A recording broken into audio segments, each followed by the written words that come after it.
जब मुझे पता लगा कि मुझे शूट करने जाना है, तो ऑटोमेटिकली नींद में बहुत सारी चीज़ें ऐसी रिवाइज हुई जो मेरे बचपन की थी। जब मैं पहली बार वहाँ गया तो मैं खुद हैरान हो गया कि बाबा ने मेरी बचपन वाली मेमोरी को लेके जो भी एक पिक्चर मेरे माइंड में थी उसको किस तरह उन्होंने एक्सप्लेन किया और क्या क्या था। तो ये वाक़या तकरीबन 40 साल पुराना है। तो मैं आपको बताऊंगा कि 40 साल पहले जब मैं पहली बार अपने वालिद वालदा और उन फैमिली फ्रेंड्स के साथ गया था, तो वहाँ मैंने क्या क्या देखा और मैंने क्या एक्सपीरियंस किया, और उस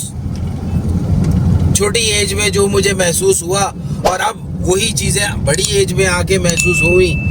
ख्वाब की शक्ल में। तो बहुत सारी चीज़ें जो है वो मुझे अच्छी लगी कि ये भी क्वालिटी है मेरे अंदर, मतलब कि बाबा ने मुझे ख्वाब के थ्रू बहुत सारी चीज़ें बताई और बहुत सारी चीज़ें वो